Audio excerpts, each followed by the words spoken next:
if you start increasing the quality of these reps, you don't need as many of them, or you don't need as many sets, because it quickly becomes more volume, because not only the quality of the work, but also when the execution is good, you can take those individual muscles to greater failure with decent form or decent tension, right? And people are starting to use a lot of like resistance profiles that favor you being able to take a muscle deeper into failure with still good technique, right?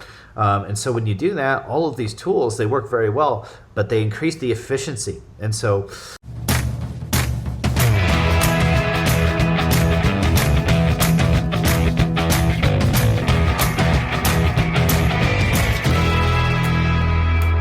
So thanks for being on the podcast, Kassem. I would like you to introduce yourself and talk a little bit about your background.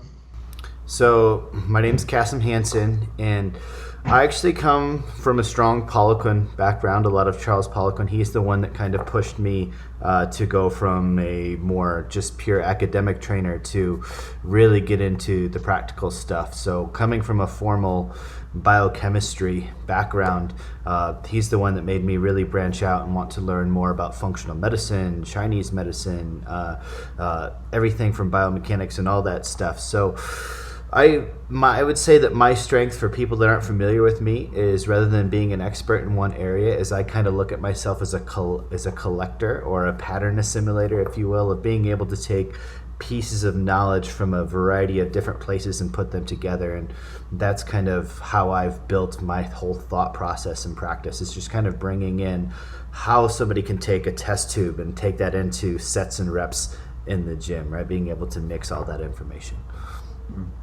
And so it's been a couple of years. You start N1 education and N1 training. Can you explain a little bit what's N1, what's everything that you create?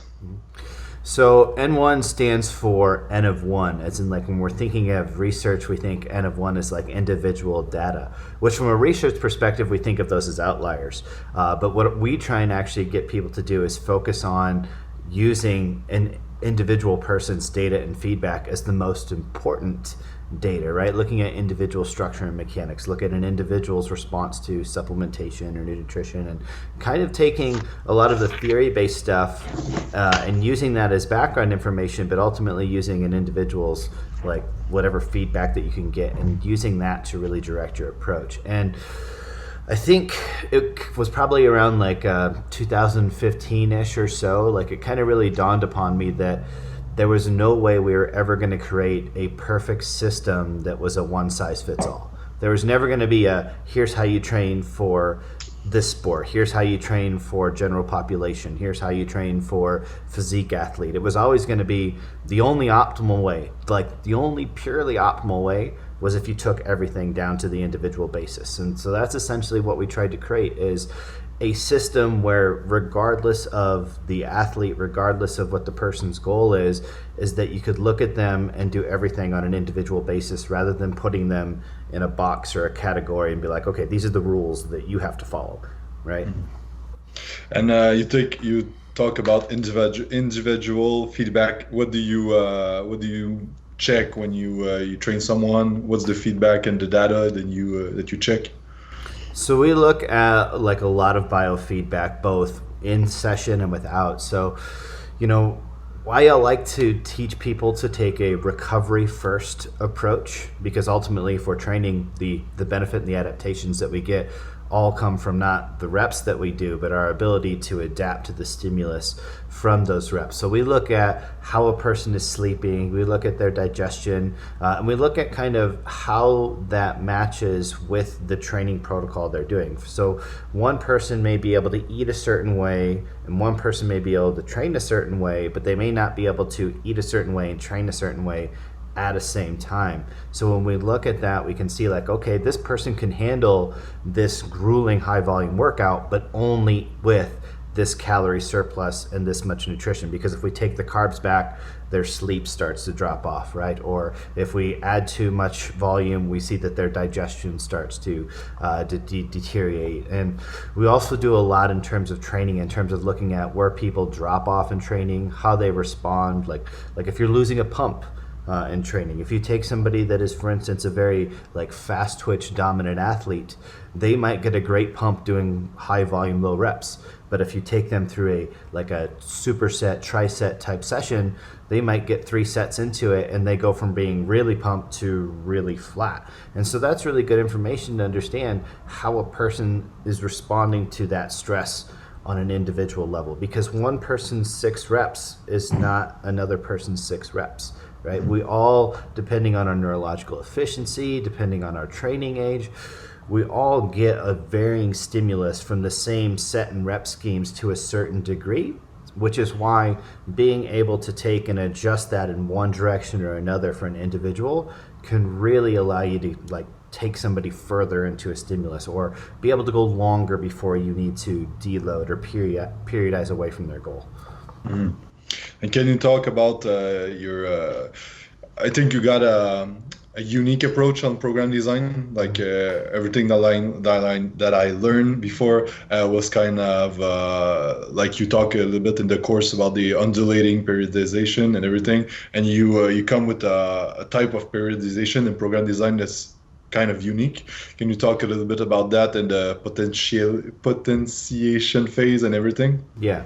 So what we kind of looked at is breaking up periodization by the types of stimulus and adaptations that you occur during training, and kind of looking at which ones compete against each other, either from a genetic perspective, a resource and nutritional perspective, or whatever it may be. Because to give you guys some background of kind of how this came to play is I used to do a 6-month online program where we would have a bunch of people going through the same systems, right?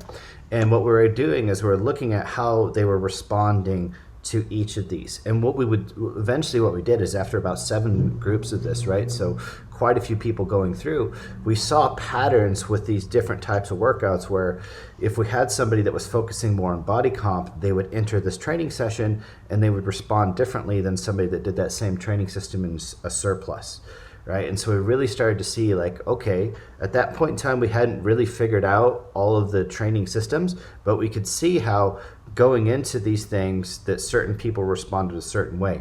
And what we found is the program that was unanimously the worst was what we call the kitchen sink protocol, which is what most people consider the perfect hypertrophy protocol, which is like everything all in one session, right? It's like, okay, you start with like some sort of primer activation type stuff, and then you do heavy training, and then you do volume based work, and then you finish it with metabolic. Like it's the kitchen sink. It's literally trying to accomplish everything. And consistently what we would see is actually that's where people had the worst biofeedback, right? Most of their biomarkers declined, and it was only those who we could say were gifted in some way, shape, or form that we would say survived that type of training, but nobody thrived there. So what we did is we looked at what was going on, and we started breaking that up between almost like, you could think of it like energy systems, but extending it down to the way that we stimulate protein synthesis, or the way that we recruit new muscle fibers by getting satellite cells to donate their nucleus to our existing muscle cells. So we broke training up into stimuli. So we have 3 categories: a neurophase, a hypertrophy phase, and metabolic phases. And with each of those, there's a variety of ways of attacking that goal. So for instance, hypertrophy, we know we can stimulate hypertrophy with mechanical tension, but we can use a high amount of tension, right, for a repeated amount of sets, or we can find a way of extending tension with like longer sets and using different type of methods. And what's going to happen is the energy system component that's going to come with that is going to be different. The mechanical trauma that's going to come with those is going to be different. So we can actually start like kind of splitting hairs and saying, hey, if you train this way, maybe you're going to just stimulate protein synthesis, but if you train this way, you're going to get a little bit more sarcoplasmic hypertrophy and store a little bit more glucose and glycogen, which may be better in preparing you for doing more volume, right? So like I said, we focus on recovery first. So what we looked at from a periodization model is, what training system can I do now that's going to actually increase my ability to recover from the training phase I want to go into next? And I think when we talk about people looking to build muscle, that's probably that's like a paradigm shifting thing for them, and the results that we see when people start taking it that way, it's huge. They're able to grow muscle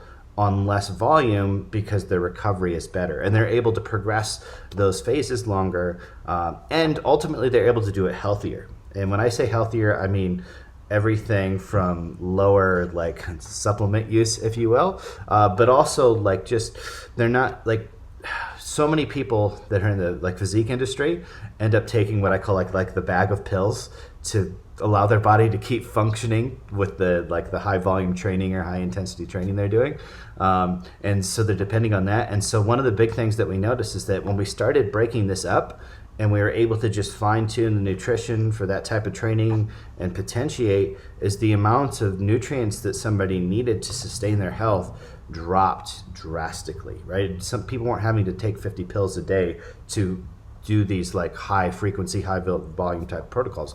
They were able to get better results with less work and less supplementation, right? And then it's because we were using the training to bring up their ability to recover, right? So I would say probably if you're listening to this and you want to take something away from that you can go and immediately use, is that if you are in a plateau from a hypertrophy protocol or from a hypertrophy goal, probably the worst thing that you can do is continue to do hypertrophy programs. Probably the best thing that you can do is actually go back and work on some of the energy systems, because most people forget that building muscle doesn't just require protein. Like, you have to be able to make energy. Like, protein synthesis requires fuel. It requires you to be able to have good energy balance within the cell, because if a cell says we're not good at making our own energy, the last thing it's going to do is want to start building more stuff that it's going to have to manage, right?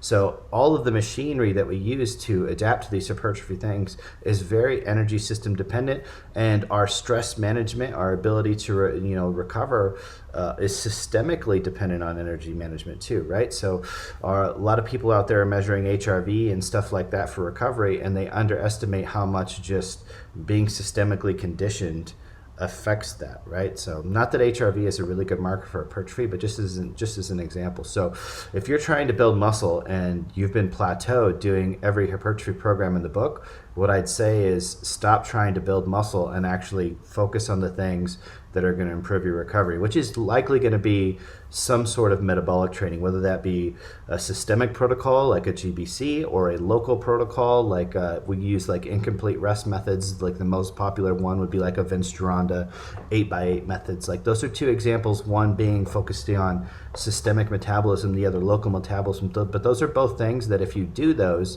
they prepare you to be able to perform and recover in hypertrophy style training better. And yeah, in the course we talk about deload. It's kind of if we take like the work of Mike Israetel, that's going up in volume and then deload and then drop the volume down, and you see in the weight the part of thing there's some kind of deload, but you use like you said in the course that you use deload, like just deload from a certain stimuli. So that's kind of an interesting topic also.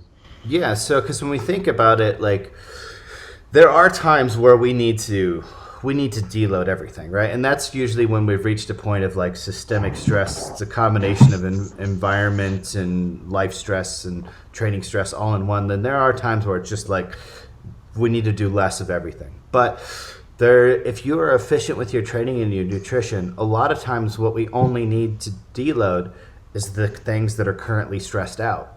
And with our model, since you're not doing the kitchen sink method of trying to do everything all at once, there's likely going to be things that are still trainable. There's things that you can get positive adaptations to. So if you've been focusing on a lot of heavy tension-based work, going to lighter, more metabolic work is not going to stress those same systems. So instead of just taking a step back and not getting any progress during the deload, what you can be doing is you can be getting adaptations in another area that are going to actually make it so that when you come out of that deload, that your recovery is better, your performance is better, maybe your body comp is a little bit better, and your blood sugar management and all of that stuff. And it encourages people to stay, dare I say the word, more CrossFit. But basically it encourages people to jump into the training systems that are not necessarily aligned with their goal. But what that does is it keeps them from getting bottlenecks in other energy systems or whatnot. Because even if your goal was to be an Olympic weightlifter and you only have to do a single rep, right? From a recovery perspective, there still is a benefit to being more metabolically conditioned. Now, you don't have to be endurance runner metabolic conditioned, but there is a point where you can become so deconditioned that even if you're only doing single repetitions, that it can impact your recovery and your performance, right? Mm. And you talk a little bit about nutrition with the training system. Can you talk a little bit about what kind of nutrition you use when you use metabolic and hypertrophy and neuro style workout? Yeah. So we focus on matching nutrition both from what kind of fuel do I need to perform, and also then what kind of resources do I need to recover. And I think one of the biggest mistakes that people make right now is they tend to use the least amount of carbohydrates in the most like glycolytic based training systems, which is counterintuitive, right? I mean, the thing is you will lose a lot of weight using that method, right? So if you jump into a metabolic program on low carb, you're going to lose a ton of weight because you're going to lose all of your glycogen and you're going to lose a lot of water, right? But nobody ever came in and was like, yes, I would like to drop 20 pounds of glycogen in intramuscular water. They want to lose body fat. And so when you look at the approach of fueling the performance of the workout, what you actually get is better adaptations. So if your goal was to improve your ability to burn fat, or your goal was to improve nutrient partitioning, you're actually going to get a better response if you fuel the workout and the recovery, and you allow the calorie deficit or surplus to be the main driver for change in body comp. Obviously, when we could get really advanced into talking about how certain things can nudge us to a little bit faster, fat utilization or whatnot. But the main thing is that we use more carbohydrates in the programs that both burn through the carbohydrates more. And then when we're looking at hypertrophy, people like to focus on mTOR, which is like they look at mTOR as the signaling pathway for protein synthesis, which is just one of many. But mTOR and AMPK. AMPK is basically the button or the switch of the cell saying, do we have enough ATP and glycogen to be able to do other things, right? And so you can take all of the leucine and amino acids, etc. But if your cell is currently very low glycogen, AMPK is going to say, well, it doesn't matter if mTOR could be activated because I took my 3 grams of leucine or my 30 grams of whey protein or my EAAs or my BCAAs or all of the AAs. Like, none of that matters if the energy systems aren't taken care of first. So if we look at hypertrophy training, right, carbs are extremely important in terms of getting that, in terms of being able to actually run those protein synthesis pathways. The other aspect of it too is that a lot of people, like, inflammation is a very hot word right now. And what people don't understand is that if we're doing metabolic type training, especially like intense metabolic training where we're using supersets or trisets for the same muscle group, like really extending that time under tension, the lower glycogen you have going in, the more oxidative stress and inflammation that is going to occur during that, right? So this goes for HIIT training versus like steady state cardio too. Like, you look at this stuff. So if I'm doing a very glycolytic program and I don't have a lot of glycogen, right? Once I can't sufficiently fuel that with glucose as fast as I need to, I really start to create more oxidative stress and more inflammation, which usually goes against what we're trying to get with those phases. Especially, like, usually when you're thinking metabolic, you should be able to train it more high frequency. A lot of times people are using it for body composition, right? And so the last thing that we want to do is create excess inflammation. And that's oftentimes what happens when people go into those protocols and they go too low carbohydrate, right? The other thing with that is that our carbohydrate bank for the body is the liver. And so when the muscle glycogen starts burning up, the demand on the liver to supply all that blood glucose goes up. And that's another thing that people don't consider, is they will hold a lot of water during these programs, and in reality it could be the fact that they're requiring the liver to basically dedicate all of its resources to just stabilizing blood sugar because they're not getting it from the diet. And essentially at that point, you're training your body to be better at breaking down protein, which is usually not what we're focusing on if we're trying to improve body composition or hypertrophy or whatever. So we've really focused on trying to bias a lot of carbohydrates in the types of training that need it the most. And that's going to be your longer time under tension, more metabolically driven stuff. And then the place where we probably have the second most carbohydrates is in the hypertrophy protocol. And from a ratio perspective, we tend to have a higher carb ratio in the metabolic stuff, but overall calories are higher in hypertrophy. So it may be a similar amount of carbohydrates, but in hypertrophy, the ratio is lower because you're also just having, you should be, like usually you're having at least maintenance or a surplus of calories. So there's more protein in there as well. So if you're kind of looking at context, when we're looking at the metabolic driven training, because it burns through more glucose, in order to avoid that inflammation and to really take advantage of that nutrient partitioning effect, the ratio of carbs is going to be higher. And that includes when you're in a calorie deficit, right? So in fact, most people will notice that they will get better body comp results in less of a calorie deficit doing like metabolic style training with carbohydrates, right? Because what they will get if they don't have the carbohydrates is they will get a higher stress response, and the body will essentially react to that calorie deficit in a more aggressive manner, like decreasing thyroid hormone and keeping cortisol elevated and all those things that kind of fight you from being able to keep your metabolism running while you're in a calorie deficit. Yeah, I think we see that usually in contest prep, like people drop the calories and drop the carbs, and they increase the volume. So maybe a higher carb approach would be better if you use high volume training and metabolic training. Yeah, the contest prep industry is very interesting in terms of like sometimes they're very carb phobic, fat phobic, carb phobic. I don't know. Maybe eventually they'll be protein phobic too. Like this is the air contest prep diet, the air and water diet.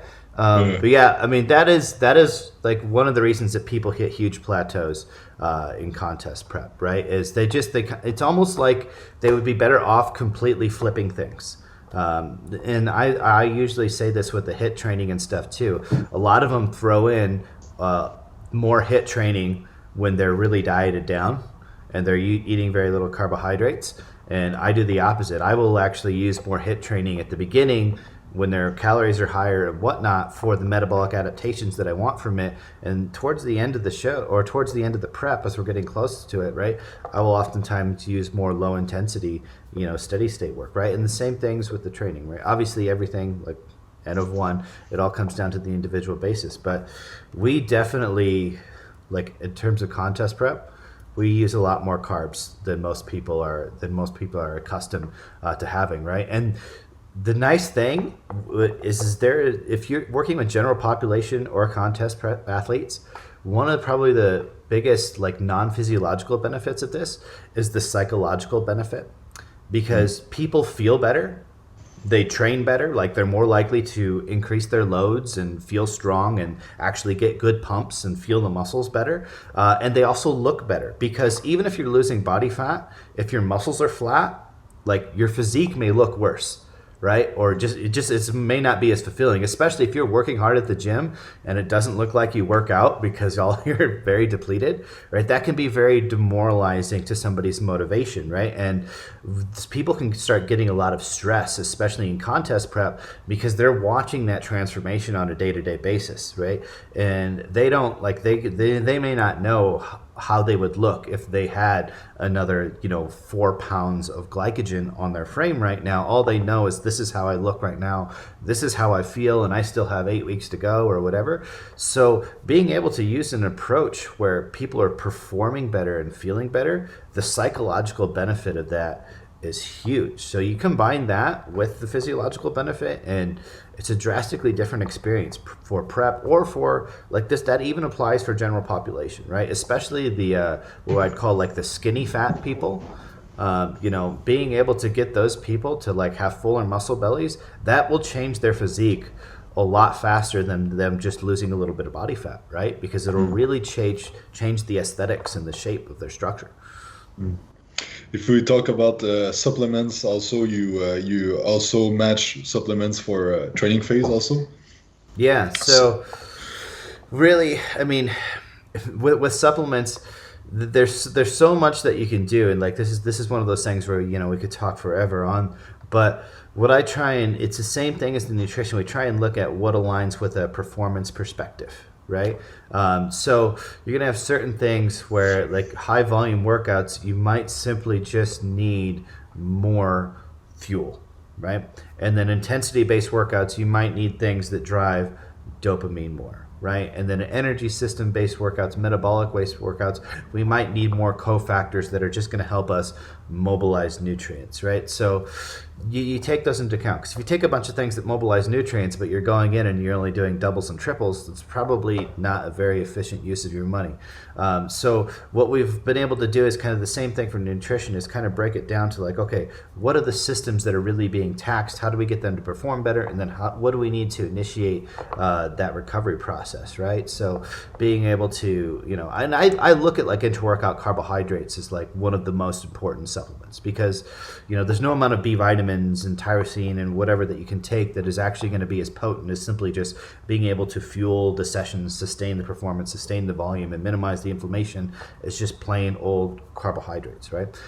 So I really look at not just intra-workout, but just like the total carbohydrate that you're having that is contributing to how much glycogen do I have going into this workout and how much am I going to fuel. I look at that as like probably one of the most important things from supplement perspective, is just getting the carbohydrates right for that. But in terms of the phases, like depending on the person coming in, this is where like you can bring in the psychological aspect too. So we can look at the physiological stuff for the energy systems, but then we also try and individualize the psychological aspect of it, right? So what type of nootropics does somebody need? Because there are certain nootropics that are going to help more with fatigue. There are certain ones that are going to help more with intensity, right? So like for instance, like acetylcarnitine and tyrosine are going to be very good for bringing up the dopamine system, which could be good for intensity. Whereas things that boost acetylcholine, like alpha GPC, all right, can be really good for actually helping somebody with better mind-muscle connection, and also help with our tolerance to volume, right? Because acetylcholine is basically it's the neurotransmitter of the peripheral nervous system as well, right? In terms of like local muscle contraction and whatnot, like the acetylcholine is really active there, whereas the other ones are mostly going to be brain focused. So if we look at kind of what we're trying to accomplish, but we also look at what a person's psychological barriers to that workout might be, we can incorporate that as well, right? For some people, caffeine is good just simply for the mood component, right? So especially going into like a metabolic phase or something like that, sometimes it's like, okay, this is just going to be that thing that kind of gives them that extra pep in their step to want to go, to want to push, to not want to like extend those rest intervals or whatever it may be, right? And so we can look at everything down to, okay, what do we need to fuel from an energy system perspective? What do we need to fulfill from a cofactor perspective? And then what can we do to make this workout the best performance from a psychological perspective, right? So. Cool. And you had a good talk on your membership site about EAA versus BCAA. It's like a big topic right now.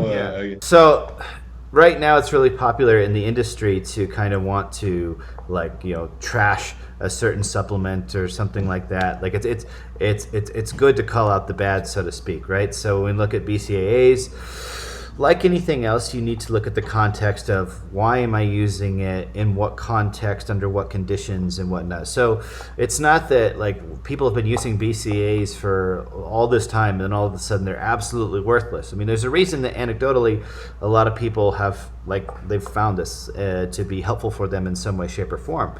But the reality is that if we're looking at just pure anabolic effect, like stimulating protein synthesis, and we're just looking at that in an isolated environment, you're going to see, like something like EAAs or even just pure leucine, like a lot of things are maybe going to show a better result at, like, say, stimulating mTOR directly, right?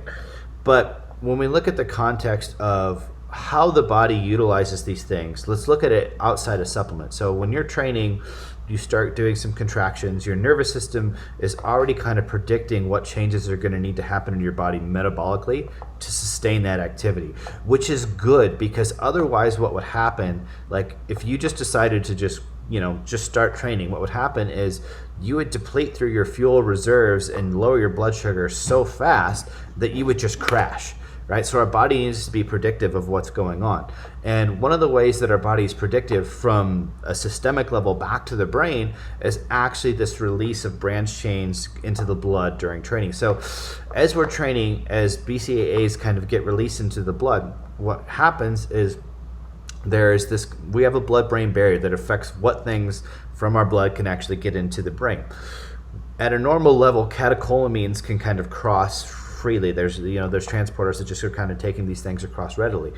As we're training, our systemic catecholamines, and like from our torso or legs or body, all of the muscles that we're training, we need all of that area. We need catecholamines to go up to mobilize nutrients and increase our response to the nervous system so that we can contract faster and harder. Okay. But our brain does not need an extra surge of catecholamines. Like there needs to now be a barrier between those. So when we do this naturally, we kind of get that response proportionate to the way we train.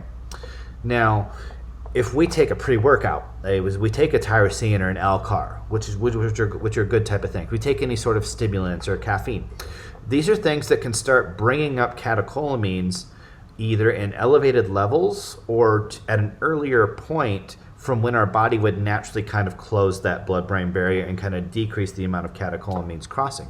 So from a neuroprotective perspective, from a focus perspective, you can look at that and be like, well, there is a benefit of taking BCAAs in the context of if I'm also taking a pre-workout. And most people, if you were a person that bought BCAAs, you were likely a person that bought pre-workout. And that's likely why most people are like, yeah, I still like BCAAs. Don't hurt me because I take BCAAs. But if we're looking at, what's going to stimulate the most protein synthesis, then yeah, EAAs are going to be by far superior, right? And so taking those post-workout is going to be much better for building muscle. But to take EAAs intra-workout to do the BCAA job, one, it's going to be just more expensive, and two, it's not going to be as efficient at that particular job itself, right? And then there are certain people that'll be like, oh yeah, if you're just eating enough protein, then that doesn't matter, right? Well, in the context, if you were taking nothing and you weren't doing any pre-workouts and you had a healthy stress management and catecholamine system, then I would say, yeah, you could make the argument that maybe you don't need BCAAs, right? But what if you do? So, right? But what if you do? So in reality, with most things, like we have to take this stuff as an N-of-1 approach. So there are times where we will say, okay, yeah, we're going to use BCAAs because we want that neuroprotective effect, or we want to be able to make sure that if we're going to push pre-workouts, that's not affecting your focus, or we don't want people like giving their body or giving their nervous system more anxiety than is needed. We want intensity, not anxiety, right? And so that's kind of what happens when we get too many catecholamines crossing the brain, or it can't manage that intensity well, right? Is that what should be a nice focus intensity driven session can all of a sudden become a complete lack of focus, right? Like you almost get ADD during the training session, right? And so something like BCAAs, is one of the things that could really help with that. Another important thing to consider, and I actually just did a video in our Facebook group on this, is that BCAAs also serve as a fuel source in training. But so we have the BCAAs, there's three of them. You have leucine, isoleucine, and valine. Okay, and the isoleucine and the valine are glucogenic, meaning that they get converted into glucose by the liver. But the leucine is ketogenic. Right? And there's an important thing to think about that, right? And I don't have a study to throw at you, but this is just a theoretical discussion, is that if I was thinking I was doing an intense training session where my body essentially, the muscles that I'm training are just trying to suck the glucose right out of my blood to be able to perform, okay? And then I have my brain, which is a primarily glucose-driven organ, okay? In that state, now my brain is fighting against my quads. And I'm sure if you've done a hard set of hack squat or leg extensions or just heel elevated squats or whatever, I bet you probably think that your quads are probably going to beat your brain out for that glucose, right? So possibly another theory of why some people really have done well with this is could it be that having that kind of ketogenic amino acid provides a fuel source for the brain that isn't necessarily something that has a high affinity for muscle tissue? Because ketones do not have as high affinity for muscle tissue as they do the brain, right? So could that be another method of why we have seen research studies that have shown that BCAAs tend to improve focus under high stress or high physically demanding conditions, right? Is it's providing a fuel source that can be biased towards the brain when the glucose is being biased towards the muscles. So to say that BCAAs are absolute crap, I think it's important to understand that, like, when we look at anabolic stimulus, EAAs are superior, right? But that doesn't mean that BCAAs don't ever have a response for training, and that everybody that takes BCAAs is an evil person that likes to waste their money and give it to the man or whatever, right? So with supplements, with all of this stuff, like so many people, the lack of context is what leads to the controversy. Yeah, so that's there's a lot of things that when you take it out of context, it's completely different. So context is really important. Can you talk about maybe 5 things that you learned training-wise and nutrition-wise in the last year? Okay, yeah. So in the maybe last something, year, Right. something that challenged your belief that you had, or something like this. Yeah. So I mean, really, in the last year, a lot of what it's been is there hasn't been huge paradigm shifts, but there's been a ton of fine tuning, right? And I think probably one of the biggest things from training is really understanding how to calculate volume in a program and understanding degree of failure. Those have been probably the 2 biggest expansions in my understanding, and one of the things that we've been putting the most research into. This is kind of paralleled with what's going on in the research community right now as well, right? So when we look at say volume, I think a big problem with what we have as research is that there's not a standardization for the execution and the type of the movement, right? Like, you can't compare the volume of a bicep curl to a squat, and you still can't compare a leg extension to a squat, right? There's so many things. So one of the areas that we've really been exploring is kind of like how to calculate, like, what really is volume. And the question that we always follow that up with is, well, is like a volume of what? And this goes back to the stimulus-based perspective. So looking at volume is like, okay, how many sets actually reached the point where it was creating the stimulus that I was trying to achieve? And then kind of like on a scale, like, well, how stimulating was that? Was that like a really stimulating, like a 10 out of 10, or is it not so much, right? So you have all of these systems out right now, like RPE or RIR, right? So relative perceived exertion versus how many reps did I have left in the tank. And then you have the old, model from strength training, which is just what percentage are you using compared to what your weight would be for that rep max or whatever. Like, those are cool tools, but the problem is that they don't apply to supersets or trisets, or when you're not resting for full recovery, right? Like, how do you calculate how much volume a Gironda set has, where you only get 30 seconds between them, right? Because it's not the same as doing 8 sets of 8 with full recovery, right? 8 sets of 8s with 30 seconds, right? And it's a totally different stimulus that you're kind of looking for, right? So that's been the biggest thing, is kind of breaking up how we calculate volume by the number of sets and the degree of that set that's contributing directly towards that goal, right? So if I'm doing an intensity-based work, I'm not going to count the low-intensity reps and sets. I'm going to count the stuff that is high intensity, that's actually contributing to that neurological goal, to those adaptations, right? If it's the tension set, it's like I'm only going to count the reps where I'm producing a lot of tension, right? And I think an important thing for people to understand is that the nuance of this can make it very complicated, but what you should look at is just kind of looking at your own perceived, like RP, I think, is the broadest scale that we can use.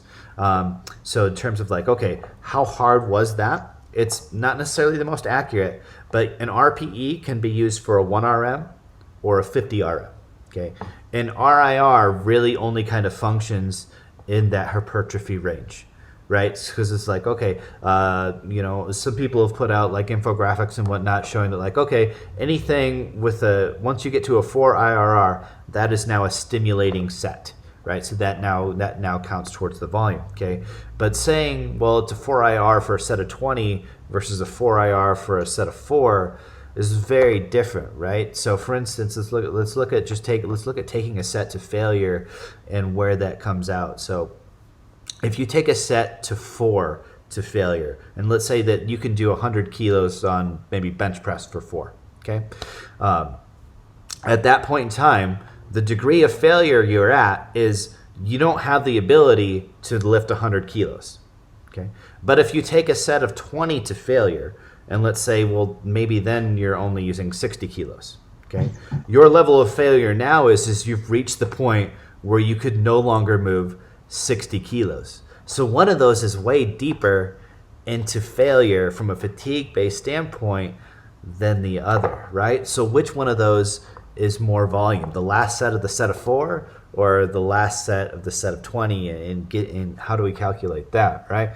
And I think that's an important thing for people to do. It's like, okay, what is failure, right? And what degree of failure did I take it? So that's been probably one of the things that we've had to spend the most time working on, like kind of interpreting ourselves and also really defining, right? Is just like, what is failure? So what we've done is we've taken and we've kind of looked at it as like, all right, well, there's what we call like positive or form-based failure, like the last good rep, okay? But what about everything beyond that? What about a drop set, right? What about doing partials at the end? Because there's a lot of exercises where after you get the last full rep that you can do 3/4 of a rep, and then you can do a half a rep, and then you can, right? That's obviously that's much deeper into failure than if you were stopping there. So that set counts as a lot more volume. So the closer you are to failure or deeper you are into failure, right, the greater the amount of volume that attributes to. And I think that's been huge, because when we first started teaching biomechanics, a lot of people were taking what they learned and they were applying it to their old training systems. And what actually happened is they were significantly increasing the volume of those programs because they were maybe choosing better resistance profiles.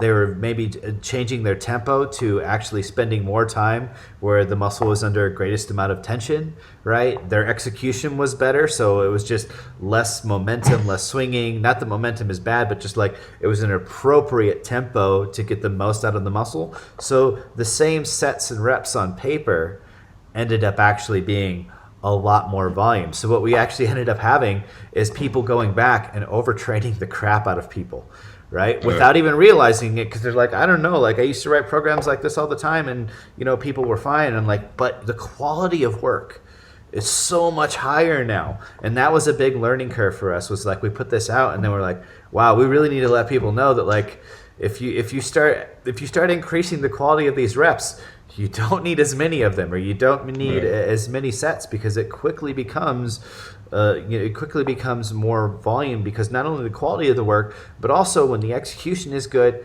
you can take those individual muscles to greater failure with decent form or decent tension, right? And people are starting to use a lot of like resistance profiles that favor you being able to take a muscle deeper into failure with still good technique, right? And so when you do that, all of these tools, they work very well, but they increase the efficiency. And so learning that a lot of what we have in terms of templates from the strength and conditioning world, where we weren't really focusing on maximizing muscle tension, we were focusing on efficiency of moving load. You take those templates and you apply the physique-based principles of training into that, and all of a sudden it's 4 times more volume than what it was when it was done in a strength and conditioning fashion, right?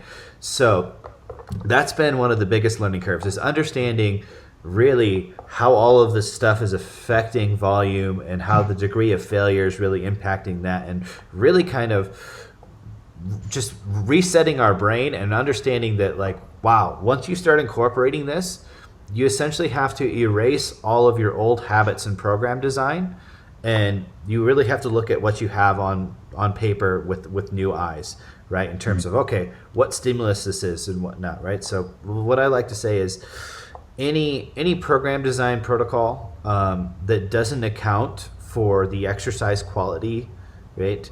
That it's not really a good program design model. It's definitely not for physique based, right? And that's kind of like one of my things with the with some other stuff that's being taught, and like the accumulation intensification methods and stuff like that. Is just like you have these templates where it's like, okay, you have an A series, a B series, a C series, or whatever, right?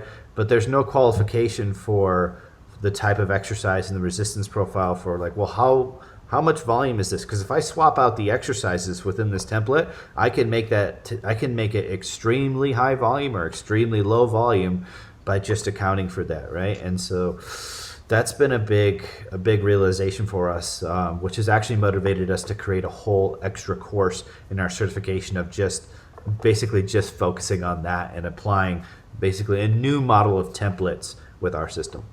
Cool. So it will be on the certification that is now out now, or in Yes. the level 2, I think, or? No, so this will be a fourth course that gets added.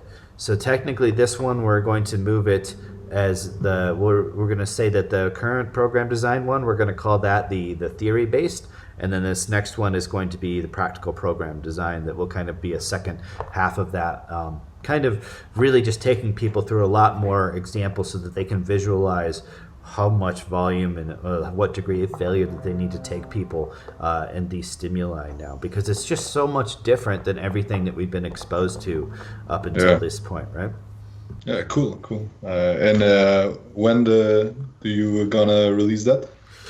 So we just had a camp here about three weeks ago, and we did a practical portion of it. One was just for us to like throw out some of the theory-based materials and some of the templates, and really we wanted to see what questions our current students have. So we have all of that filmed, so everybody that was there has that. And then beginning in October, we're going to start actually filming a formal version of the slides based off of all of the feedback that we got from the live one, right? And it's a lot. It's a big. I mean, it's something like 1,300 slides for the presentation portion of it, because we wanted to be able to take people through a ton of different architectures and archetypes of programs, right? I mean, we measure ourselves by the quality of results that our students are able to get, right? It doesn't matter what the information that we give. It only matters how much or how a coach can apply that and what the end result is, right? So we're trying to make sure that, like, with this huge paradigm shift in program design and nutrition, that people are able to use that tool as complete as possible and apply it as easy as possible. Cool. And on a personal note, what's your favorite, your top 5 books, all subject? All subjects? Yeah. I mean, I think one of my favorite books of all time was the Compassionate Samurai. The thing I really like that, I mean, basically, if you sum up the book, it's like how to be successful while still being an honorable, good person. And I just don't think that that's something that most people are focusing on right now. I think right now so many people are, focused on being entrepreneurs at all costs, right? And that's kind of like the passion or background of our business is just like, okay, we want to be successful as a brand, but with no compromise to our morals and ethics and whatnot, right? Another one I really like that I think people can benefit that's also fairly old is the Strength Finder book, right? Which is basically you take a little assessment and it essentially helps you identify what your qualities are. And so, because a lot of people, what they will do is they will focus so much on bringing up their weaknesses that they don't take advantage of their strengths. And in reality, if we're honest with ourselves, we're going to have the greatest success if we play to our strengths, right? Like, I'm 5'8" and some change. I'm never going to be in the NBA. Like I'm never going to be a basketball player, right? So there are certain areas of life where we accept this, but then there's other ones where people tend to be a little resistant to the fact that yes, we have strengths and weaknesses in all aspects of life. So I really like Strength Finder. I think just not only because you get the assessment model, which is kind of good, and it can tell you like, you know, maybe what skill sets that you really have, as well as, you know, maybe some traits that you aren't particularly strong in. But just that whole concept of like, okay, maybe focus more on your strengths and less on your weaknesses. I don't think that people should ignore their weaknesses. I think you need to bring your weaknesses up to a certain threshold where they're not holding you back. But for the most part, like you are going to thrive focusing on your strengths, right? Mm-hmm. So for instance, I can't spell. My grammar sucks, right? I am good at simplifying things and talking to people and whatnot, and I can write creatively, but like I should never post anything that doesn't get, you know, edited ahead of time, right? So, you know, we all have these things that like, okay, yeah, it's just not my thing, right? You know, so taking advantage of what you're good at, right? So, you know. You know, I'm good at simplifying things like verbally and illustratingly hands-on, so that's kind of how we've built our brand.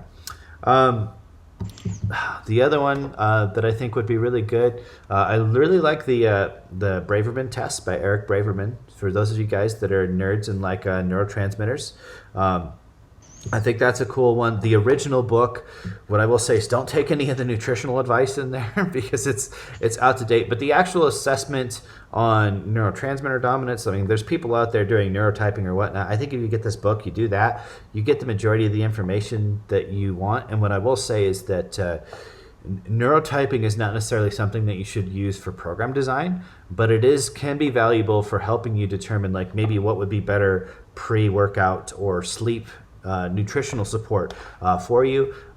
If you're a parent, neurotyping is maybe one of those things that is a good predictor for like understanding what sports a kid may thrive in. Mm-hmm. I mean, ultimately, we should let people do what they enjoy, but kind of getting an idea where somebody's skill set is in terms of their neurology and their biochemistry can kind of let you know, like, all right, this person's going to be good at this, right? So it's like your way of essentially being a scout at an earlier age before the skill aspects have evolved, right? So I think that's what, you know, just one of those books that's really kind of fascinated me. I really like Malcolm Gladwell's stuff, like Blink. This is another good one.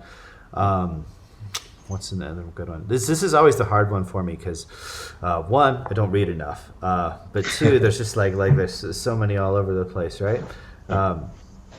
You know, I would say, man, you know, if I want to throw one that's really out there, it's like one of the things I used to like was I like old like horror Christopher Pike books. That's my one my one fictional one to throw in there, right? This is like, you know, is those type of books. Christopher Pike was definitely one of my favorites coming up. So anyway, there's my 5 books. And to finish, I have a couple of questions for that some people ask on the internet. Mm-hmm. Who has the biggest impact on your practice? I would say, well, we'll put it this way. The person that's had the biggest impact on my career overall in terms of getting me to this point was definitely Charles Poliquin in terms of his influence coming in here. In terms of like from a technical perspective or just a motivational perspective in terms of like what we're doing and how we're moving forward with stuff right now, I would actually say it's my team and my students, right? That, you know, basically that's kind of what it's become. Is it's become kind of like a, you know, like an N1 Army Nation type like collaborative, right? So because right now we are in a unique position where we're kind of the only ones doing this. So we don't have anybody, like I don't have anybody to look for, right? We have specialists that we can look to in different areas, but really now we're at the point where it's how everybody else is learning and evolving with me, like side by side, that's actually the thing that kind of motivates me and keeps me driven and is the source of where we go with the business. Right? Cool. Got a couple of questions that you have answered in the podcast. I have a couple one on the MI40 topic also, that why you left and everything. If you can just sum it quickly. Because I think a lot of people, I've known you by this platform, by the My40 platform, and I think a lot of people have discovered you from that. So yeah, so I mean, I went down to MI40 thinking that this was going to be a great business decision because I don't like doing any of the business stuff. I just wanted to be in the background and teach and whatnot. And so we went there with like the best intentions with a whole group of people that we all moved down there. And from a business perspective, there just was not a good arrangement. Like, you know, we weren't getting compensated or treated well, and so there was that aspect. But from a more kind of like an ethical perspective, there was a point at about in 2015, early 2015, where the type of training that we were doing there, it kind of clicked that like, wait a second, okay, the arguments that we're saying make sense with some of this intent-based training, but then when you kind of look at it in full context and big picture, like, wait a second, that's actually not a good idea. And so this is especially like, so for the like kind of like light bulb moment for me was we were in the middle of a camp, and we were doing, it was a chest day, and Ben was teaching the press. You know, he had that technique where he'd have people push in on the bar while also retracting the scapula. And I'm sitting here and I'm like, you know what? We got two opposing thought processes going there. Like, it's like you're trying to retract or you're trying to press. It's like that's actually going to be terrible for the shoulder joint, terrible for the output and whatnot. And you know, and then when I brought that up, like the response I got was like, yeah, but don't tell them that. And immediately I knew that, like, from an ethics and a moral perspective, like, this brand and my mission in life were not aligned. And so for a while I stayed there, and I was hoping from an influence of education that we could kind of like change the paradigm of the brand, kind of going back to the compassionate samurai thing of like, okay, can we make a better product and make it actually more profitable doing things right and doing things well? And we just got a lot of resistance there. And when I say we, I mean like myself and the team of coaches that kind of were there, because I was educating them, right? And so it just became a point where not only could we not be successful from a business perspective, but from a morals and ethics perspective, like we were teaching stuff. What we were teaching was not necessarily what the MI40 brand was teaching. It was different than what Ben and Joe were teaching, and it just kept getting separated further and further apart, right, to the point where like it was essentially almost like we were one thing. There was Joe had his thing, Ben had his thing, and it was not a good working environment. And also we were just like there was no overlap in what we were doing at that point in time. Cool, perfect. And where can people find your stuff online? So we have a membership site, which is at just n1.training. There's no .com on these. These are like special domain type things. So there you can see our exercise library. So basically every exercise we have 360 views and cues on there, long explanation videos, articles and stuff like that. So that's like our membership site. If you're actually interested in taking our full courses and like, you know, getting a certification, it's mostly for trainers, but we have a ton of people that take it just for their own education, you know, just because they're passionate about this. That's n1.education.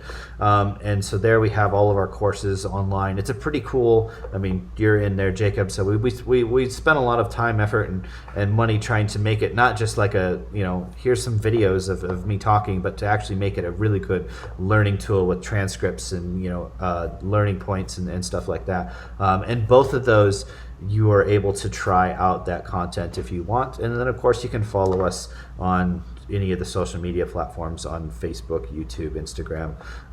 You know, you can follow us on Twitter. We don't really post anything, but you know, yay, make more followers. Cool. All right, thanks for your time. Donc merci à tous d'avoir écouté, j'espère que vous avez apprécié. Si vous aimez ça les podcasts, n'oubliez pas de laisser un petit review sur iTunes, un petit 5 étoiles, ça nous ferait grandement plaisir. Si jamais vous avez quelqu'un que vous voulez avoir sur le podcast, vous pouvez nous écrire sur Instagram, Facebook, Quantum Training. Il y a aussi notre chaîne YouTube que vous pouvez aller voir, Quantum Training. Et aussi pour ceux qui écoutent le podcast, vous avez 20% de rabais sur le site beliefsupplement.com avec le code Quantum20.